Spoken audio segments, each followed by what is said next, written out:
So beginning again.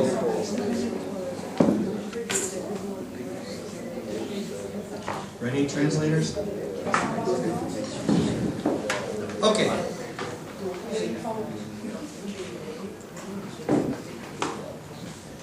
Okay, so now that we've been through this depressing state of the working class and labor in the U.S. over the last few decades, I want to talk about, how, signs of hope that are out there, and not just signs, but sort of actual activities that are giving, that at least give some possibility for optimism in terms of where things are going in the U.S. And I use the Occupy movement really as the central focus, and sort of walk through, what exactly happened here? Why did it take off the way that it did? And so to sort of trace its roots, but also, the actual history of the movement, the sort of relatively short, few-month sort of explosion of activity, and its decline. And then, at the end, sort of talk a little bit more about other movements that are linked to it, either directly or indirectly to Occupy, or other sort of forms of life, signs of life in the working class in the U.S. You can imagine that after all that I've just said about how things are in the U.S., the left in the U.S., and not even just the left, but in particular, the left has been incredibly demoralized in the U.S. for a long time. Everybody has sort of watched the situation in the U.S. economically and politically and otherwise get worse and worse. And we saw this 9/11 and the subsequent aftermath really suck the life out of a growing movement at the time. We'll talk a little bit about that. And then all of a sudden in the U.S., we're desperately trying, we're obligated to shift our attention to desperately trying to stop the U.S. from going to war in Iraq and Afghanistan and on and on. And it's been a very, very hard and difficult sort of stretch for the left. But I think a lot of people have been feeling that this is going to break at some point, because there's too much anger, there's too much desperation, there's too much resentment and frustration building up, for things to just sort of continue. And so, then it just happens in 2011 in September, after decades of very little sort of movement among the working class, lots of small heroic struggles along the way, but little in terms of widespread mass working class movements. From very little of that to suddenly this explosion of activism coming out of this park in New York City. And I'm sure, or I think probably people know somewhat about this, about Occupy. I mean, it's hard for me to know how much the rest of the world, sort of saw and experienced it. But it's quite interesting to look at how this movement went from 0 to 100 miles per hour, kilometers per hour, very, very quickly in the U.S., and then spread even around the world to some extent. You could imagine that when this all happened, there was an enormous optimism triggered in the U.S., like a sense of sort of hope building, and it partly explains how this movement took off like it did. But, there's different assessments of, how significant the Occupy movement really is, but I would argue that it was probably the most important social movement that has happened in the U.S. in a generation. There have been other movements, other big movements, but nothing that was so large, was so systematic in the sense of, by which I mean challenging things at a systemic level, and drawing in so many and such diverse people. It was really the first serious non-reactionary working class response to the economic collapse. So 3 to 4 years after the U.S. economy tanked and the US banks and basically destroyed much of the global economy. Finally, took 3.5 years, but it seems that there was some anger coming out among the working class in the US. And the Occupy movement really, really captured the imagination of large sections of the population of the US. And it was quite interesting to be here. I came here just months before it took off in the US. So for me, it was a really interesting experience to have just left after decades of fighting an uphill battle in the US, to leave, come to the Netherlands, and boom, this movement takes off, and you can imagine how desperate I was to be part of it and to be at home supporting my friends and comrades. So what I want to do for this last bit then is talk a little bit about the sort of the genealogy, or the historical background, very short, to Occupy and its sort of inspirations. Then walk through kind of a timeline of Occupy, like what actually happened in the U.S., how did it kind of unfold? Briefly talk about how, the movement was structured and how activities were sort of organized. And then offer at the end a little bit of an assessment on what some of the strengths and weaknesses, I think, were of the movement, and link that to its impact and significance, in particular in terms of contributing to the growth of the continuation of a movement in the U.S. in which working class solidarity and working class sort of, issues continue to focus, to feature prominently. So it didn't emerge out of nowhere, right? I've now walked through, I hope, 30, 40, 50 years of build-up to the moment of Occupy. And of course, Occupy didn't save everything, didn't transform the universe or even transform politics in the US, but it was a very, very important break. And I think we can kind of see, we can link it to two, I'm calling them trends, but then I also call them forces, I don't know, two trends or forces over the last couple of decades. One is this sort of growth of the neoliberal economic and social order. And it's the growth in militarism in the US and everything else that's been associated with it, part of which I've just talked about. But then one thing I didn't really mention yet was the emergence on a global level, but I'm talking here in particular about the US, of a relatively young, radical, democratic left movement that was growing, and I'm referring to sort of the anti-globalization or global justice movements. But there was building in the 90s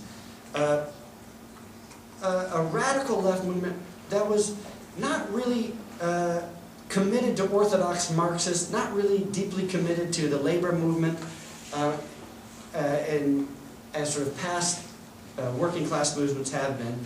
And these two forces really collided with each other in Seattle in 1999. And I don't know how many people kind of know a little bit of the history of the Seattle protests, the World Trade Organization in '99. So maybe most people don't even know about it? Okay. This was quite an important moment. Throughout the late 90s, there had been growing, all around the world in fact, growing protests at the events and meetings of some of the really big supranational organizations like the IMF and the World Bank and the World Trade Organization and the World Economic Forum and all those bodies that represent basically corporate interests around the world. And there had been growing sort of they had been becoming increasingly the target of criticism and attacks from people on the left. But something very interesting and unexpected happened in this city of Seattle in the US in 1999, which was the World Trade Organization held its meeting, its final meeting of the 20th century, its millennial meeting. And they were going to develop a whole new round of negotiations and talks and plans. It was going to be a very big event. And there was a call among sort of left radical groups to show up in Seattle and to try to disrupt the protests. And in fact, what happened was, unexpectedly, 30 or 40 or maybe 50,000 people converged on the city of Seattle, Washington, surrounded the conference center where the World Trade Organization delegates were supposed to meet, and for 2.5 days literally blockaded the event and prevented the meeting from actually happening. And there was the police in Seattle had very little experience with this kind of a protest in the past. U.S. police forces have learned very quickly since, however. But the police responded very, very aggressively and very, very violently. And it became a sort of a symbol of, and an important flashpoint in the global justice or anti-globalization or whatever you want to call it movement. And although lots of labor in the U.S. participated in these protests, they participated them in fairly timid ways, as they often did. Right? They held marches and rallies, but they explicitly refused to participate in the actual acts of civil disobedience that were aimed at physically stopping the meetings from taking place. That serious organizing that happened of the more militant activists was organized largely on anarchist principles of direct democracy, of consensus decision-making, of groups being organized in small, autonomous little groups that could decide for themselves how they wanted to behave in any given moment. Right? And collectively, though, the more militant protesters identified themselves as explicitly anti-capitalist. And this was a big moment in the U.S. because to be an anti-capitalist in the U.S. has been for a long time to put yourself on the absolute farthest fringe of American society. So that was quite interesting. But what you saw was in the way it was organized, where there was no central organization or leaders coordinating it, there was no sort of mastermind for the whole event.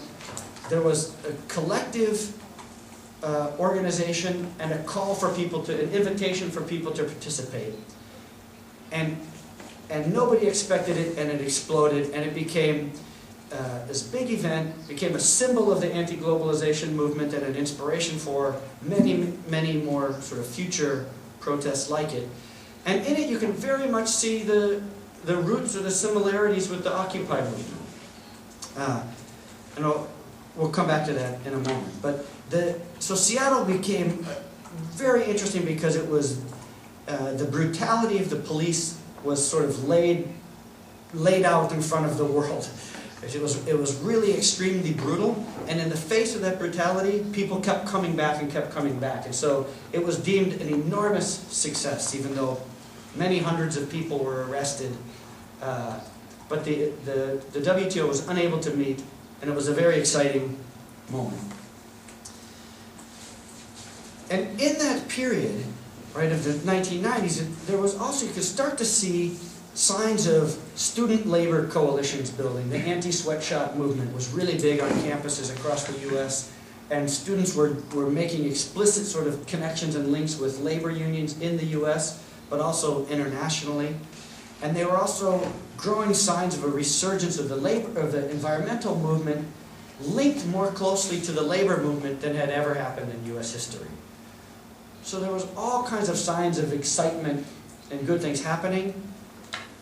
And then the terrorist attacks of 9/11 happened, and the U.S. responded incredibly brutally.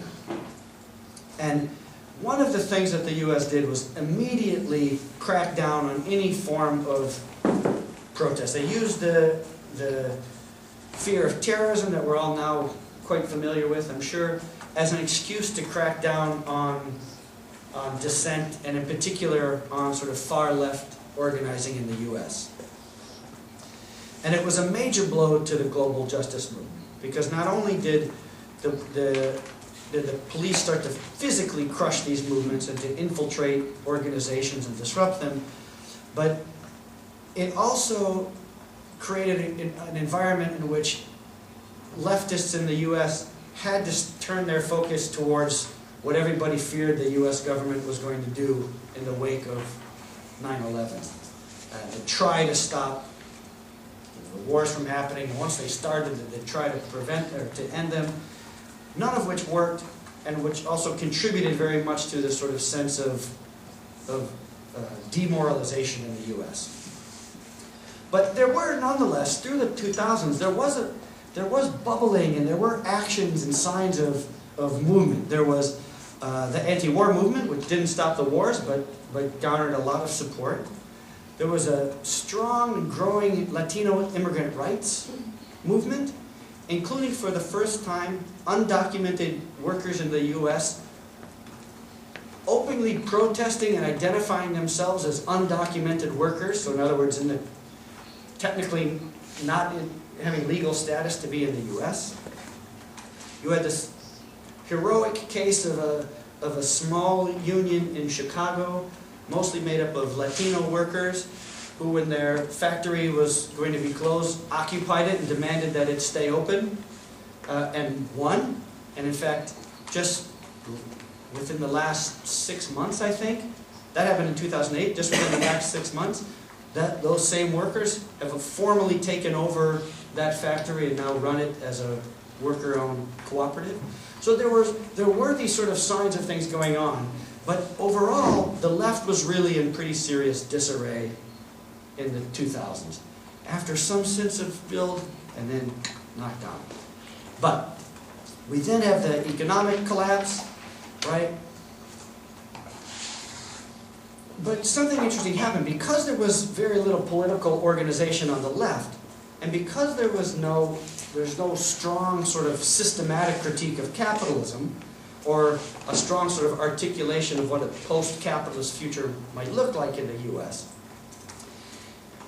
that did two things. One is, it left a lot of young, progressive-minded people, right, even radicals, it left them open to being co-opted by the Democratic Party and President Obama in the upcoming election.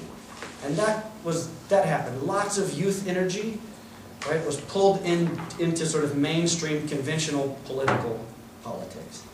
And on the other hand, because there has been no systematic critique of the economy or capital for quite a while in the U.S., it also left a lot of working class people vulnerable to the far right, the messages of the far right, the growth of the Tea Party. That was the only group that seemed to be expressing the legitimate rage of the working class. But then along comes in 2011 this anarchist collective that's actually based in Canada, it's not even based in the US, called Adbusters. They do online stuff, but they also produce this magazine. They, on their website, which is well read among a certain sort of section of radical left, but not like a mainstream publication, they made this call, and you can see the call on the website. I don't know if you can read it. Right? It says, "Are you ready for a Tahrir moment? On September 5th, 17th, flood into lower Manhattan, set up tents, kitchens, peaceful barricades, and occupy Wall Street." Kind of out of the blue, but not really. And we'll talk about the sort of origins of it a little bit.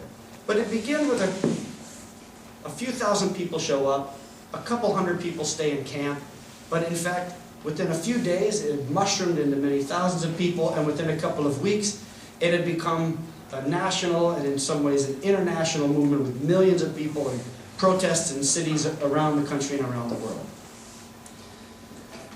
I have 2 copies of this. If you want to, I'll pass them around if you want to look at it. In the center of this, so this is the issue September, October 2011. This came out from Adbusters right before the Occupy movement was to begin. And if you go to the center of it,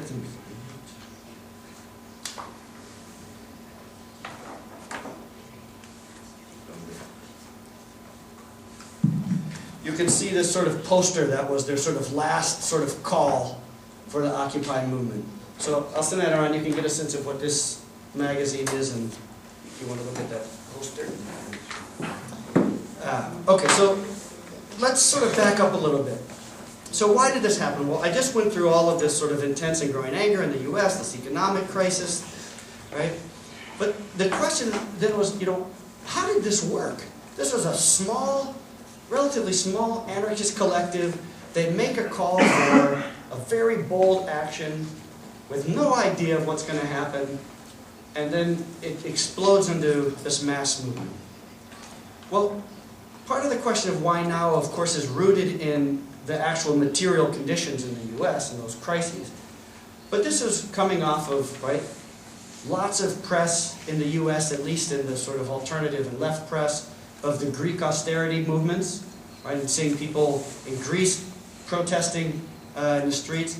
Of course, the Arab uprisings starting in Tunisia in late 2010 and going through 2011 really made big news in the U.S. And they were really, really inspiring to a lot of people. There was the Indignados movement in Spain building, right? And so there was all of these other movements taking place around the world that were starting to capture the sort of imagination of leftists in the U.S. And in some cases of not even radical leftists, but just sort of progressive or progressively minded people. Right? So people were paying attention, and then something else really interesting happened. I mentioned that case in Wisconsin where the public sector unions came under a really, really vicious frontal assault. When the governor of, what do I have here now? Yeah. The governor of Wisconsin was elected, and within a few weeks of taking office, he tried to pass a bill. It wasn't even a labor law. He attached it to the state's budget that would not only eliminate the bargaining rights of public sector workers, but would like radically slash spending on social services, health care, education, all the public transport, all those things, right? When this happened, graduate teaching and research assistants at the University of Wisconsin gathered about 1,000 members, and they marched to the Capitol building in Madison, Wisconsin, where the university is, the heart of the city. And they held a protest, and then the next day, a few thousand more people showed up. And then 2 days later, there were 30,000 people there. And it went on for several weeks, and then it amounted to a scene like this, where you had in the heart of a city in the Midwest in the U.S., 100,000 people in the streets demanding that these laws not be passed. And in fact, several thousand people stormed into this building, the Capitol building, the legislative building, and for 3 weeks physically occupied it, inspired by the occupations in Tahrir Square and elsewhere in Egypt and in Spain and elsewhere. They did it for 3 weeks. It was the largest sort of sustained labor protest in a long time in the U.S. And all of a sudden, a lot of people started to think, well, maybe there's actually the time is right for something to happen here in the U.S., finally, after all of this time. So you had this big protest in Madison, in Wisconsin, and it was interesting because at the protest, people were explicitly drawing on slogans and references to the Arab uprisings, right, which were still in their infancy and still very exciting and promising, right? So there was a lot of this sort of stuff, like you see, Egypt referring to getting rid of Mubarak. It took Egypt 18 days. How many days does it take us here in Wisconsin to get rid of our governor? And there was an interesting thing going on, that people were protesting on this particular sort of local issue, but tying it not only to national issues, but clearly to sort of the international movement that was building. And then it's just a few months later, that Adbusters comes up with its call. And if you remember, it says, "Are you ready for your Tahrir moment?"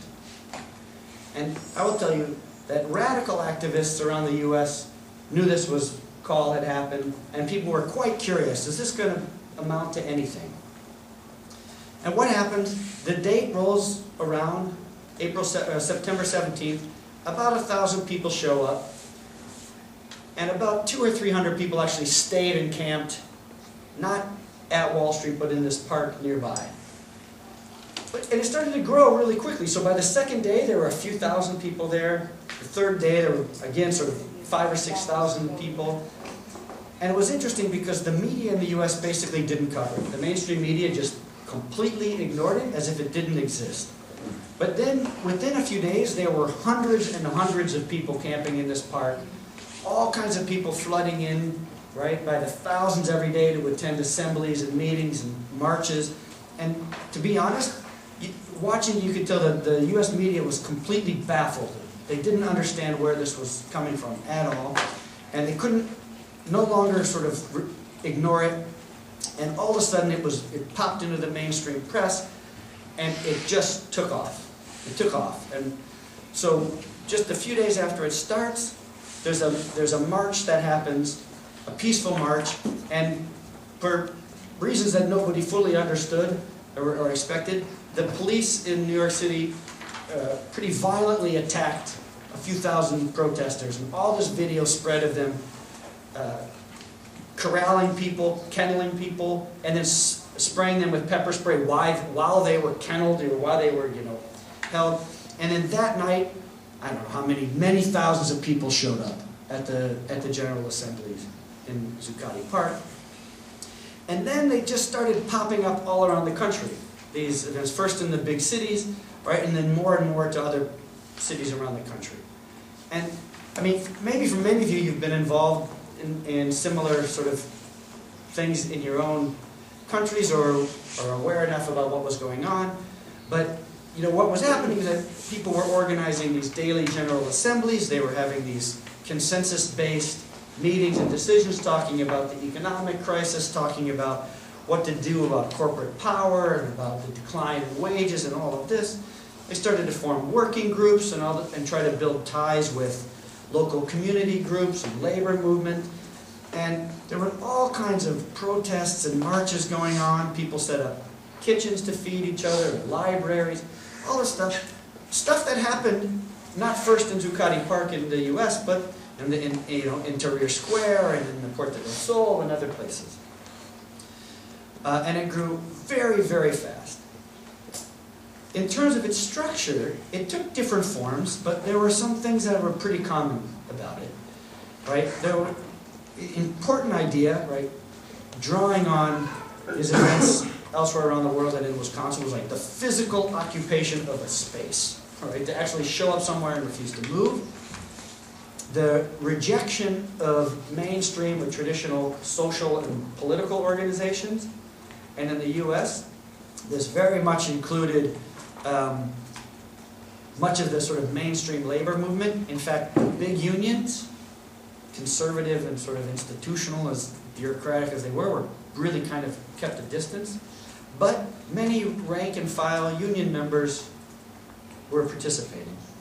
Right? There was this emphasis on, very much on what are sort of common anarchist forms of organizing, around direct democracy and horizontality and sort of trying to create settings that are non-hierarchical, etc.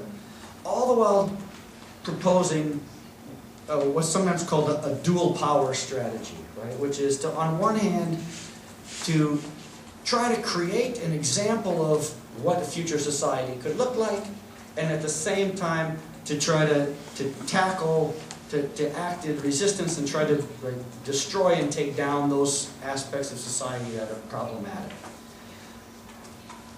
This openness to occupy and its sort of refusal to at first sort of be co-opted by the mainstream political parties, its refusal to or its resistance to sort of openly identifying with radical political groups. Again, things that happen in many other places, right? All of this set an environment in which I think people, for the first time, not only they saw an opportunity to get involved in something, but they felt open. The environment was open, and it allowed for people to really come in and feel like they could be part of the movement, even people that had never been involved in politically before. I think that was really quite important. So, just quickly, sort of as a timeline, the whole thing starts in mid-September. By the 1st of October, 2 weeks later, there's massive marches going on, including a huge march of about 5,000 people across the Brooklyn Bridge in Manhattan, New York City. And again, for no real good reason, the police stopped the march after having led the march onto the bridge itself and arrested 700 people. It was one of the largest mass arrests in U.S. history. And this backfired from the perspective of the authorities because, again, it triggered more people to come out, right?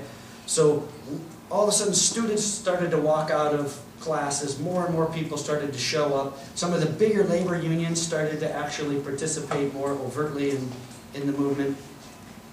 And then the camps from there just started to spread. So, 5,000 people were gathering in Portland, Oregon, which is not that big of a city, right? 100 people were arrested in Boston protesting already just a couple weeks in. After 1 month, though, the mayor of New York decided he wanted to try to put an end to it all, and he told the occupiers that they had to leave the park, Zuccotti Park, because it was a health and safety hazard and they needed to clean the park. And what happened was many, many more thousands of people showed up to protect the park. And the mayor was forced to back down. And it was a moment where people said, wow, not only did we stand up and resist it, but we actually forced the political powers to back away. And it became one of those sort of galvanizing moments in the movement. 2 days later, there was an International Day of Solidarity and of Action, and on this day, on October 15th, demonstrations happened all around the world. In the U.S., there were Occupy demonstrations of some sort in, I think, 800 cities. I mean, unprecedented mass protests in the U.S., right? But almost 1,000 actions in at least 82 different countries around the world, including here in the Netherlands, and Occupy Amsterdam sort of officially started on that day. In Rome, right, there was an Occupy Rome protest. There was a big protest all around the U.S. And it continued to grow. So you could see it was spiraling, and the police brutality just drew more people in much the same way you saw, for instance, in Egypt and other places. Okay, so that's 1 month in. At this point, there starts to be a much greater crackdown on the protests, and the police start to violently raid protests all across the country. And a very big moment happens, which is in Oakland, California, on the West Coast, one area where there is a history of pretty militant working class organization around the ports and the dock workers. The police attacked Occupy Oakland demonstration, and a young veteran from the Iraq War got hit in the head by a police tear gas canister and was very severely wounded. It had a major head trauma, cracked his skull. And then as people went to help him, the police threw tear gas canisters and bang grenades at the people trying to help this guy. And this, of course, went all haywire, like nuts over the internet, and everybody saw what was happening. And 2 days later, the Occupy Oakland group unanimously called for a general strike in Oakland and a call to shut down the port of Oakland. This was a big deal because the port of Oakland is the 5th largest port in the U.S. and one of the biggest and busiest ports in the world. So a call to shut it down, if it's successful, means a major, major escalation in militant activity.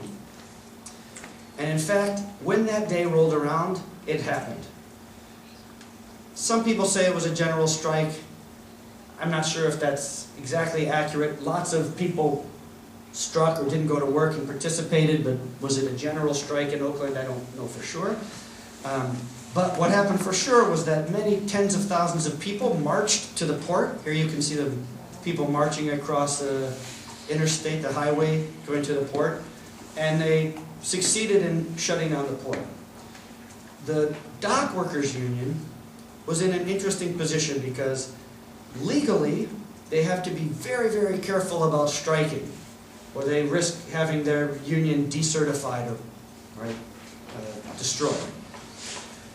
So the leadership was a bit concerned about their work being compromised, not at their own calling. But nonetheless, large numbers of workers at the port cited a lack of safety at the port on this day to participate in the strike, and they shut down the strike. Shut down the port.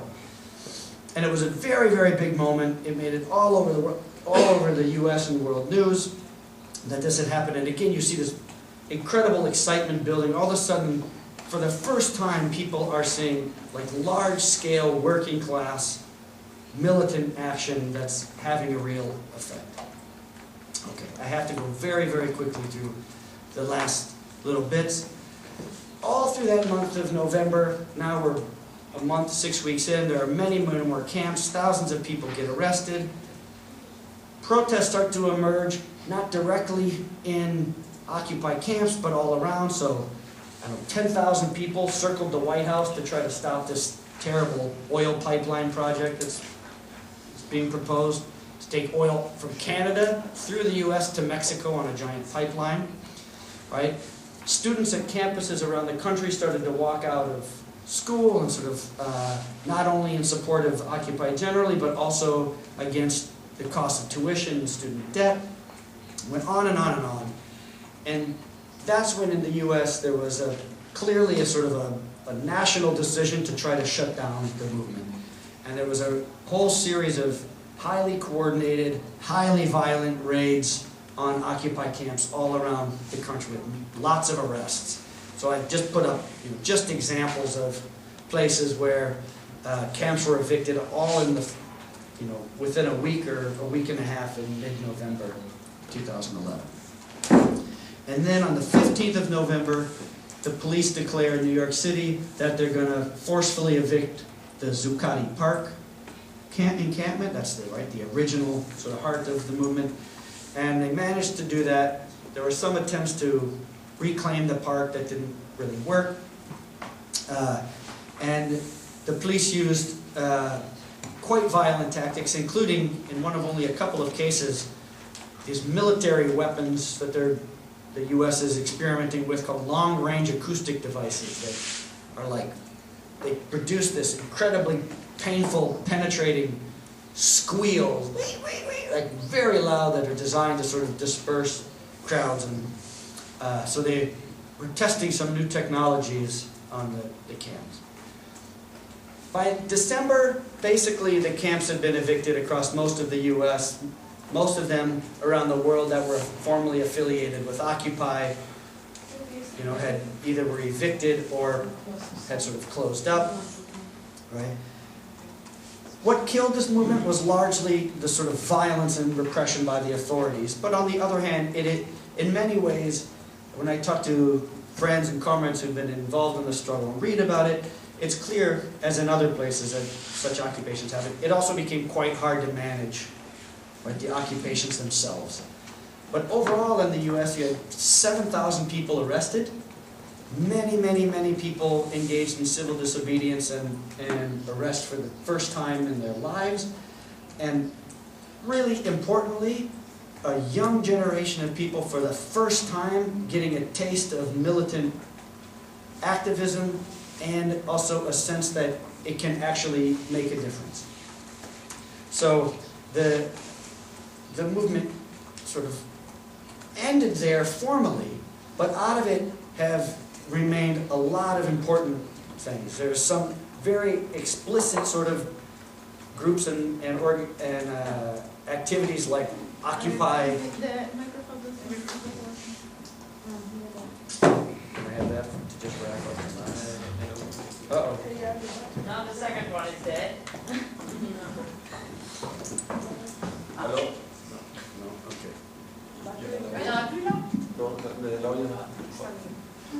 Are these the batteries? Hello, hello. Okay, we'll try to get through. I'm already at 0 minutes left, so I'll wrap it up We right want the here. happy ending. Yeah. So the point is, well, the movement. Oh, sorry. So while the formal Occupy movement is now basically finished, there have been a lot of offshoots from it, a lot of connections built in the U.S. And like I said, one of the most important things it did was trigger conversations in the U.S. about class and inequality, which is something people just refuse to talk about in the U.S. And to top that off, like I said, you get signs of life among the working class, and it's triggered discussions within the movement about what should be the role of the labor movement in the U.S. and in working class movements. What should be the relationship of activist groups that are not union-based to the union movement, and importantly, how to build and start to contribute to this movement. So, those are the optimistic signs of hope. I had a few more things I was going to talk about in terms of some of the sort of specific forms of mobilization that have come up in the wake of Occupy. But I don't have time to do that, but maybe later on in the conversation after we can talk about that, and we can talk a little bit more about what were some of the strengths but also the weaknesses of Occupy, which is what I hope you'll mostly sort of talk about in your discussions later, but I'll provide you with some questions. Okay, thanks, I'm sorry I went over by.